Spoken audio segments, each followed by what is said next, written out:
Oregon football's 2024 recruiting efforts are well underway, and they're going quite well so far. Here we go. You are Locked On Ducks, your daily podcast on the Oregon Ducks, part of the Locked On Podcast Network, your team every day.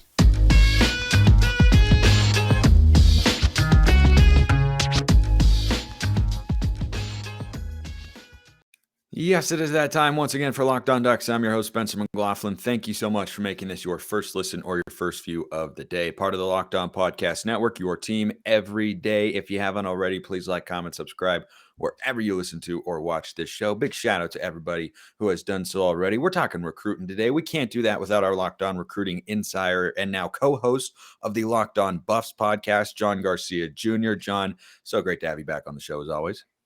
Always, my friend. Things are rolling in Eugene. Big shock.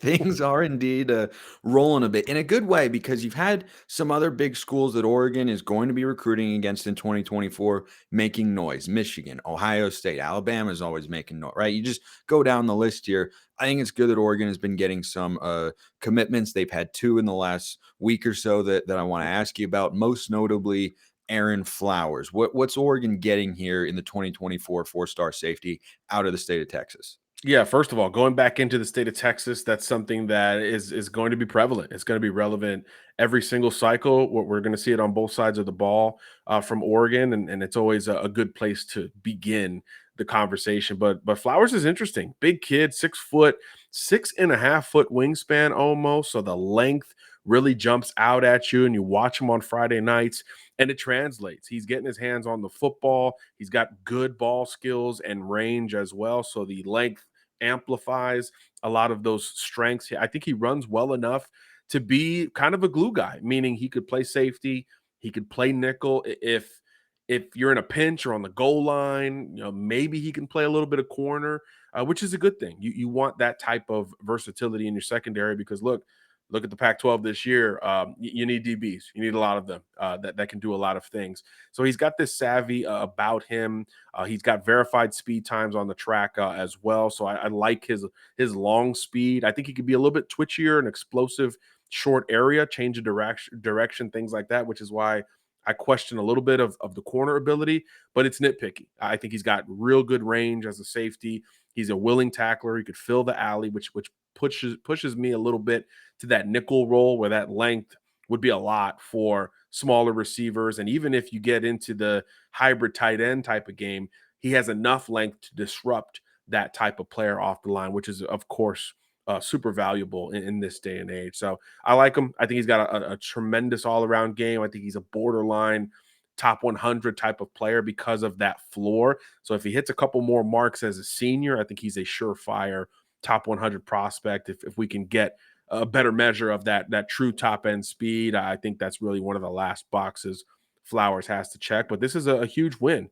USC was heavily involved, bunch of programs closer to home, as you would imagine, in Big 12 SEC country, also very much involved. So this was a banner win for the Ducks and good timing, right? Because as you said, everyone's sort of starting to bubble up a little bit on the recruiting trail. So getting a national recruit like that always profiles well.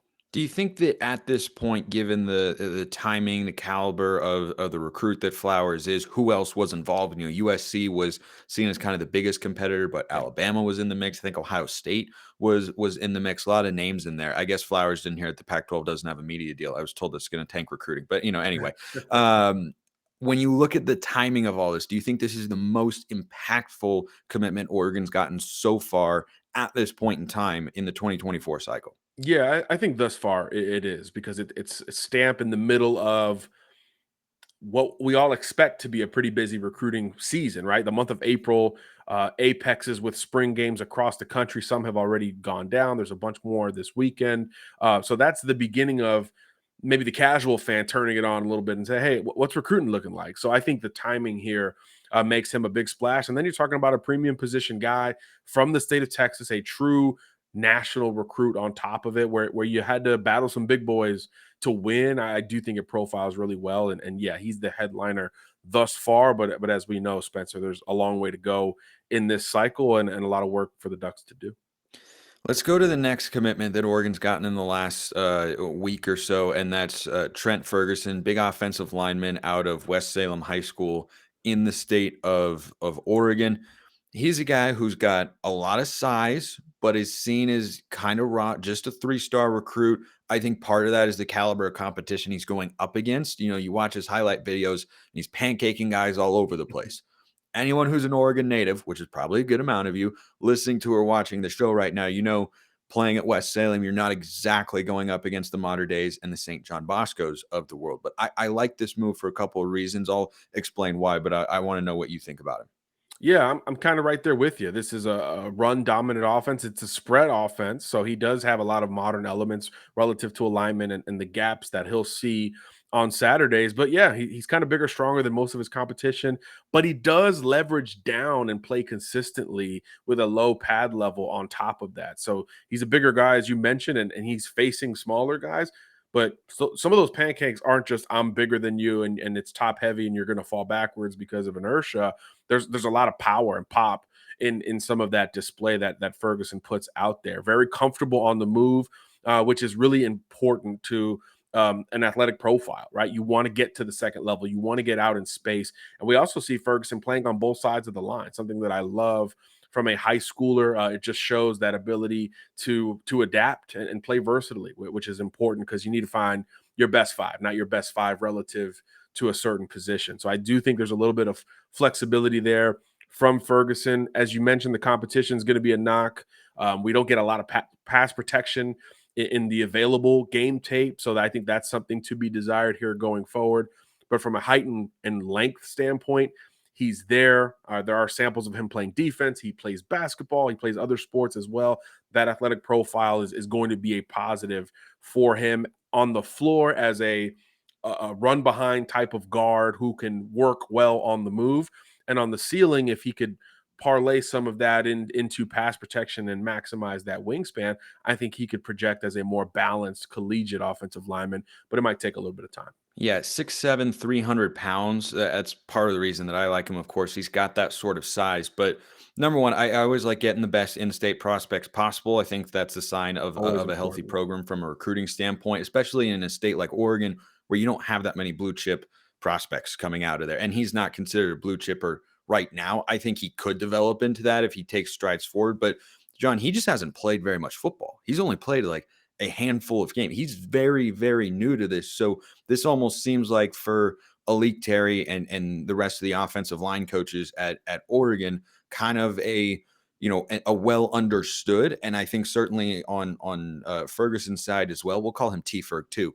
On T Ferg 2's side as well, I think there's an element of this is not a day one starter. This is a developmental sort of prospect, but I like taking a chance on a guy that size who's 6'7", 300 pounds. And Oregon's had a couple good offensive linemen in the last couple of years who were three-star recruits. TJ Bass, who was a stud at left tackle, Marcus Harper, who's played a lot of guard. Those guys might take a little bit longer, but I think the upside here is very real. It seems like Oregon's getting on him early. Yeah, I think that part of it is essential here. Let's grab him before he blows up. And look, if you're gonna miss, what do they say? Miss on the measurables. Miss on an athletic profile that says 6'7", three-sport athlete, very comfortable on the move. Miss on that guy, and I don't think anybody's gonna sneeze at it too much down the line, especially when you throw in the geographical significance of being an in-stater in a year that's not particularly loaded in state. So you take him early, you develop him, and you go from there. So at a minimum, he's an ambassador for your program and certainly helps you in between the game days itself. And then on the front side of it, you develop into a potential rotation player, eventually a starter. And that's something, especially relative to Alik Terry, something that he could resonate with, right? He's a guy who wasn't heavily recruited coming out, had to develop, and he did so in a hurry there at Wake Forest as a player. And he's done so from a developmental standpoint as a coach ever since. So, the chip on your shoulder type players turn into chip on your shoulder type coaches that say, hey, I'll get the best out of him. So that projection, as you go with younger coaches that have sort of been there, done that, that projection gets stretched a little bit, and time will tell how correct that evaluation will be. Yeah, I like the upside there. I also like the upside of a couple of quarterbacks in the 2024 cycle Oregon is going after that we'll talk about after we talk about how great Built Bars are. And I'm sure John knows this as well, because if he's looking for a delicious snack, or if I'm looking for a delicious snack that doesn't have all the sugar and calories, Built is the way to go. They're healthy, they taste amazing, they've got a bunch of amazing flavors. They're covered in 100% real chocolate. Mint brownie's my personal favorite, as you everydayers out there who listen to the show consistently know, but they got a bunch of other ones too. Churro, peanut butter brownie, cookies and cream. You can get them at your local Walmart or Sam's Club where they've got specialty flavors. You can also get more specialty flavors at built.com. If you're close to Sam's Club, run in, grab a 13-bar box with hit flavors, brownie batter puff and churro puff, which are chewy marshmallow, protein filled on the inside, covered in chocolate. You can thank me later. They taste like a candy bar. Go get your next order of Built Bars today. All right, John, everybody always loves quarterback talk. You can Sure. never get enough quarterback talk, most important position on the field. And after this year, we know Bo Nix is the starter, but the future at quarterback, completely unset. Austin Novosad's got potential. He's not going to be ready to, play this year. Heck, might not even be. He's a little thin. He's got some bulking up to do, but you got him, you got Ty Thompson. I expect Oregon to go after a quarterback in the 2024 recruiting cycle. And, I think pretty soon here, we're expected to hear, or around the spring game, from Luke Moga, who's considering the Ducks 3-star quarterback prospect. But I wanted to ask you about the other guys. Let's start with the big quarterback name in what is seen as a very top-heavy quarterback high school class. Dylan Raiola is target number one for basically every major school in the country. Oregon is one of those schools. Do they have a chance here, or is this kind of a Georgia situation? Yeah, look, Georgia, USC are certainly the schools that have sort of volleyed buzz back and forth, kind of like the Deuce Robinson recruitment that just came to a close. And then Nebraska's where the family ties lie for Raiola. However, the Arizona States, the Oregons of the world are getting some due diligence here. And Raiola, visited Eugene last year, really loved it. And there was always talk of when will he get back? When will he get back? But then he committed to Ohio State. So it kind of died down. Now that he's back on the market, there's another sense of, can he get to this spring game? I know it was planned at one point. There are reports of that having changed since that point. So we'll see if he gets to Eugene there for the spring game. I do think that will be sort of a make or break scenario, because there is a sense with Raiola that this thing is winding down just a little bit. He's taken a ton of visits, mainly to those three schools, again, USC, Georgia, and Nebraska, respectively. So these other schools are getting sort of the puncher's chance visits in the month of April. So depending on, to me, if he makes that trip, gets that intimate time with Will Stein in addition to Dan Lanning, then maybe the Ducks have that puncher's chance. If he doesn't show up there, I don't believe the Ducks are going to be in the running for Raiola, because there is a sense that we're rounding third in this recruitment, and one of the three primary schools are going to land this verbal commitment here before these kids turn the page to their senior season. So if Raiola is not going to be someone that Oregon can get, and we'll see if he does end up visiting for the spring game, because I've heard the same things that you have, which is he was going to, then he wasn't going to, but now we don't know if he's going to. That'll be something to follow for sure. But the next big quarterback target for the Ducks to go after is Elijah Brown. I think from a geographical standpoint, makes a lot of sense. He's at Mater Dei High School. We've been there before, Southern California. So what are you hearing on the Elijah Brown Oregon front as it pertains to a 2024 quarterback? Yeah, look, Oregon's gotten multiple trips out of Brown already. When you're an underclassman starter there at QB at Mater Dei, you're going to have attention very early in your recruitment. And Oregon was one of the schools, especially under Dan Lanning, that pivoted towards Brown pretty early in the tenure relative to the class of 2024. Same thing with Raiola there in that Pac-12 footprint. So naturally, he took a bunch of visits, including two to Oregon in 2022. Hadn't seen him get back to campus just yet. So kind of the same deal with Raiola. What does that look like? It does appear, however, as if Brown is taking his time relative to Moga, even relative to Raiola. Moga committing the 28th, Raiola TBD, but we think it's pretty soon. Even compared to those two, it looks like Brown is taking his time, and there's a bigger pool of programs in the mix here. Stanford has been involved for a long time. UCLA, USC, if Raiola doesn't work out, that's a conversation point there with Elijah Brown. That pipeline speaks for itself, modern day to USC. Other schools in the state of California have been mentioned with Brown, as have the schools in Arizona. So this is a true sort of Pac-12 recruitment early on. Ohio State, Alabama, other schools were involved, but those two schools have their quarterbacks committed in 24. So I do think this is going to relegate itself to the Pac-12 footprint, and the timing here could be very interesting for Oregon. Moga is really high on the Ducks, fresh off the trip. I think he's returning for the spring game, which is the day after he's supposed to commit. So naturally, it looks like Oregon's in good shape there, but Miami is a strong contender here for Moga as well, as they look for a 2 quarterback class. So that could be contingent relative to the push for Elijah Brown. It could be that simple. It could be more complex depending on what Raiola decides he wants to do here in the next few weeks. So I think if you're a Duck fan, you're like, hey, look, one of those 3 is coming. It's just a matter of which one and how soon. But we do get the sense that if it's going to be Raiola or Moga, it's going to break with a verbal commitment sooner rather than later. With Brown, I'm not sure it's the same timeline. He's allowing some of these dominoes to fall and to see where the dust settles before he makes his move, which makes sense. That's how he plays the game, very cerebral, calculated, in between the ears type of player. So I do think he's allowing his recruitment to play out in similar fashion. The other thing with Elijah Brown is it doesn't seem like there's a real leader Right. at this point in time, right? If you look on 24/7, he's listed as cool on every school that's offered. A lot of big names in there, right? You got the USC's offered him, like you said. Other Pac-12 schools are in on him. There are schools outside the Pac-12 footprint that are there. So it seems like Brown is still kind of in the hey, who's going to recruit me the hardest? Who's going to make the best pitch sort of phase? And Oregon is squarely in that mix, yeah? 100%. There's no doubt about it. Like I said, he took 2 trips there last year. There was some talk of him getting back up this spring. Obviously, there's still time for Elijah to pivot and make that happen. So that's something to watch.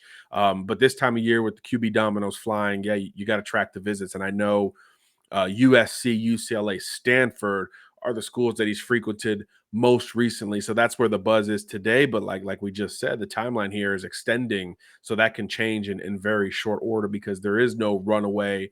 This is the dream school. If they push, I'm in kind of deal there for Elijah Brown, who again is very calculated. So you expect his recruitment to draw out longer than most of these quarterbacks that are trying to get this thing done ASAP.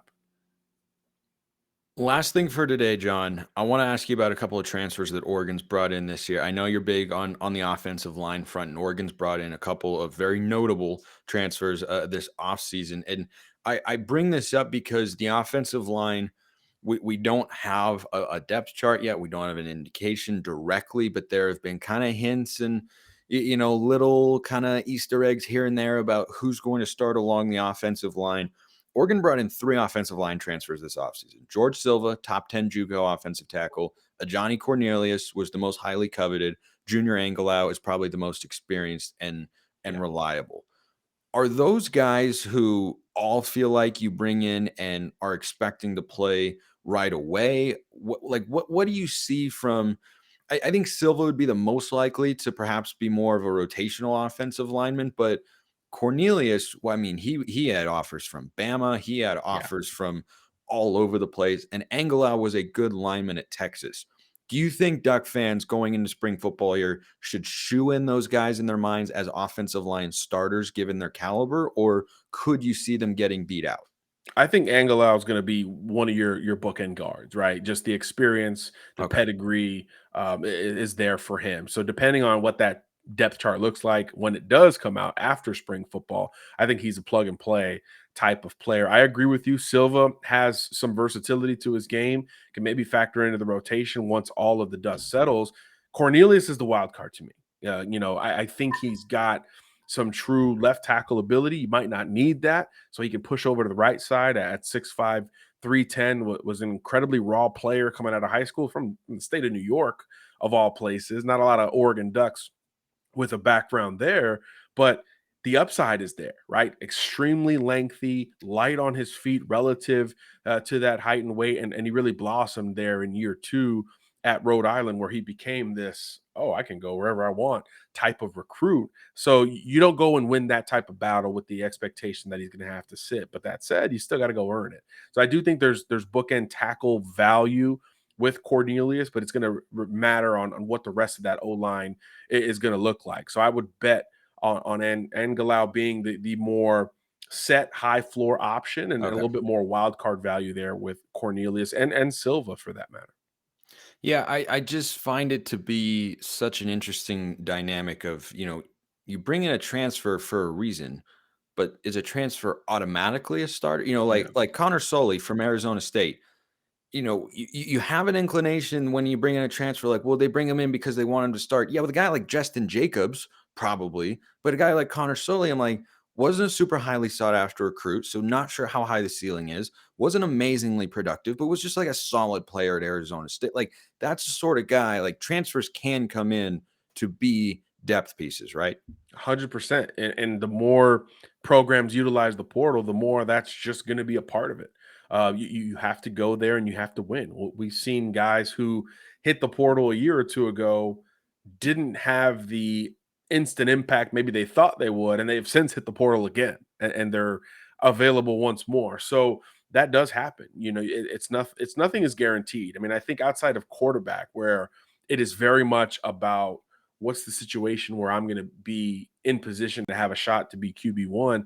Everything else is a bit of a crapshoot in that regard, because the plan at the moment you commit could be in December. Hey, yeah, we're going to fit you in here at right tackle, but guess what? The portal window's opening once more here in a couple days, and an all SEC offensive lineman just jumped in there unexpectedly as a redshirt freshman, for example. So there's so many scenarios where you got to kind of just keep your head on a swivel. But a Dan Lanning led staff is always going to vet the portal when it does open, because talent. He knows talent acquisition is the name of the game in this business. So even if you feel good about a certain transfer or a decision that's been made, if there's an opportunity to upgrade it or compete to push one versus the other, it's an opportunity most schools are going to take, especially when you talk about premium position guys, like in this case, offensive linemen and offensive tackles like Cornelius in particular.